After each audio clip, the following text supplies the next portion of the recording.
नमस्कार मित्रांनो, चक्रवाढ व्याजचे आपण 3 क्वेश्चन ऑलरेडी झालेले आहेत आपले. आता आपण प्रश्न 14 बघणार आहोत. एक लक्षात घ्या, मी सरळ व्याज मध्ये काही क्वेश्चन असे आहेत की ते एक्झामला आलेले आहेत पण मी ते घेतलेले नव्हते. तर आपण चक्रवाढ व्याज मध्ये याच्यामध्ये आपण ते घेऊन टाकू, कारण की का ज्या एमपी क्वेश्चन मला वाटतायत ते आपण नक्की घ्यायला पाहिजे. तर काय प्रश्न आहे बघा, प्रश्न 14 आणि त्याला नीट आपलं सॉल्व्ह कसं करायचं ते पण आपण व्यवस्थित बघूया. बघा, रीनाने व्याजाच्या दरा इतके वर्षासाठी सरळ व्याजाने 1200 रुपये कर्ज घेतले. किती? 1200 रुपये कर्ज घेतले.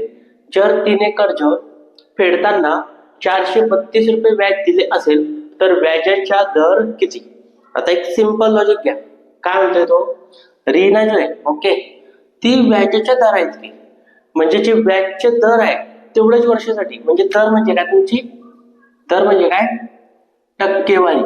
आणि किती वर्षांसाठी ते आपल्याला माहित नाहीये, बरोबर ना? एक सिंपल लॉजिक घ्या, दरा इतके वर्षासाठी, दरा इतके वर्षासाठी म्हणजे टक्केवारी आणि वर्ष कसं असणार आहे? सारखं असणार आहे, इक्वल असणार आहे. कसं असणार आहे? सारखं असणार आहे.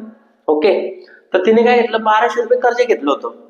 जर तिने कर्ज फेडताना 432 रुपये व्याज दिलं तर व्याजाचा दर किती? काय विचारलं तुम्हाला? दर विचारलं. तर हा प्रश्न कसं सॉल्व्ह करायचा बघूया. बघा, तिने व्याज किती फेडले ते बघून घ्या. व्याज तिने दिले 432 रुपये. मग 432 लिहा. 432 गुणिला कंपल्सरी काय वापरायचं मित्रांनो? 100. आणि मुद्दल, मुद्दल किती आहे? म्हणजे सरळ व्याजाने तिने किती रुपये कर्ज घेतलं होतं? 1200 रुपये. इथं 1200 घेऊन या. इथपर्यंत समजलं असेल. जर फॉर्म्युला तयार करायचा असेल तर काय? व्याज गुणिला 100 आणि भागीला दर आणि 1/2. 1/2 काय ते पण बघूया. ओके, 1/2 नाही पण घेतला तरी चालतं, समजून जाईल तुम्हाला. हे बघा, इथं 432 रुपये व्याज आला गुणिला 100 भागिले 1200 म्हणजे मुद्दल. काटाकाटी करूया. 0 कट 0 कट 0 कट 0 कट. इथं 12 ने भाग देऊन टाका. 12 1 12, 12 त्रिक 36, 12 त्रिक 36. किती उरतील? ते 4 आणि 3 7, 12 सक 72. किती आलं? 36.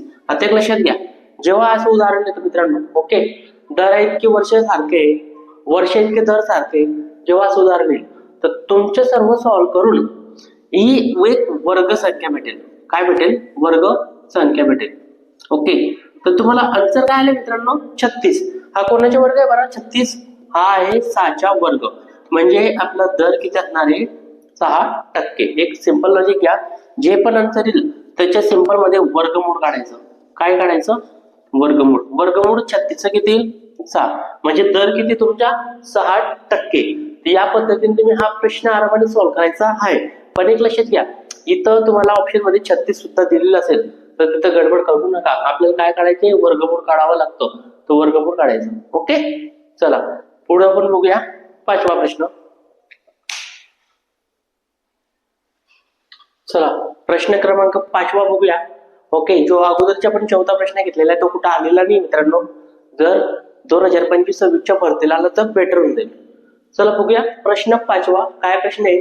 आणि हा प्रश्न तुम्हाला संभाजीनगर 2023 ला विचारला गेलेला आहे पोलीस भरतीला, आणि एमपीएससी 2021 ला पण विचारला गेलेला प्रश्न आहे. एक लक्षात घ्या. तर काय प्रश्न बघूया. एका रकमेचे सरळ व्याज व चक्रवाढ व्याज अनुक्रमे, ओके, सरळ व्याज व चक्रवाढ व्याज. सरळ व्याज किती दिले तुम्हाला? 1800 रुपये व चक्रवाढ व्याज 1890 रुपये आहे. तर ती रक्कम जसाजशी किती व्याज दराने ठेवली असेल? म्हणजे तुम्हाला काय काढायचे? टक्केवारी काढायची आहे. आता एक लॉजिक सांगतो तुम्हाला मी. सरळ व्याज किती मित्रांनो? 1800 रुपये लिहून घ्या. 1800 रुपये. ओके, चक्रवाढ व्याज किती आहे? 1890 रुपये. 1890 रुपये. इथपर्यंत चांगलं समजलं असेल. आता एक लक्षात घ्या, तुम्हाला सरळ व्याज पण दिले, चक्रवाढ व्याज पण दिलाय. काढायचं काय तुम्हाला? दर. ओके, काय काढायचे? दर म्हणजे टक्केवारी काढायची. ऑप्शन दिले तुम्हाला 10, 9, 12, 15. ते एक लक्षात घ्या, काय करायचं? यांची सरळ वजाबाकी करा. वजाबाकी किती मित्रांनो? 1800 मायनस 1890, 90. ओके, इथं मी लिहितो 90 गुणिला कंपल्सरी काय येईल? 100. 100 वरती राहू द्या. इथपर्यंत आला असेल तुमचं लक्षात. आणि करायचं काय? जे सरळ व्याज दिलं असेल, काय म्हणतोय मी, जे सरळ व्याज दिलं असेल, सरळ व्याज, तर त्याची निम्मे करायची. काय करायची? निम्मे. तर मला सांगा 1800 ची निम्मे किती येईल? 1800 ची निम्मे तर 900. किती येईल? 900. जे पण सरळ व्याजची निम्मे येईल ते भागाकार मध्ये ठेवायचं. कुठे ठेवायचं? भागाकार मध्ये. मग सरळ व्याजची निम्मे 1800 ची निम्मे किती आली? 900. मी तर काय नाही 900. आता करा कटाकटी, तुम्हाला उत्तर भेटून जाईल. 0 कट 0 कट 0 कट 0 कट 9 1 9 9 1 9 आणि हा 0 म्हणजे किती टक्के दर असेल तो? 10% दर. Option number 1. काय उत्तर आहे तुमचं? 1. एकदम सिंपल प्रश्न आणि साधा सुद्धा प्रश्न आहे. फक्त काही मुलांना खूप अडचण येऊन जाते, काही गोंधळमध्ये खूप पडून जातात. पण गोंधळमध्ये पडायचं नाही. आपल्याला काय करायचे? दोघांच्या फरक काढायचा. 90 रुपये आले 90 गुणिला कंपल्सरी 100 आणि जे पण सरळ व्याज असेल त्याची काय करायची? निम्मे करून टाका. 1800 ची निम्मे 900. इथं 900 घेतला, भागाकार करा. 0 0 कट 0 0 कट 9 1 9 शून्याच्या शून्य म्हणजे 10% दर तुमचा काय असणार आहे? सरळ व्याज आणि चक्रवाढ व्याजच्या 10% दर असणार आहे. Option number 1. प्रश्न 6 घेऊ लगेच. चला मित्रांनो, प्रश्न क्रमांक 6 बघू. ओके, चक्रवाढ व्याजचा हा आपण शेवटचा क्वेश्चन करणार आहोत. कारण की का, चक्रवाढ व्याज मध्ये सर्वात जास्त म्हणजे क्वेश्चन आलेले आहेत पोलीस भरतीला, एमपीएससी ला विचारले गेलेले आहेत.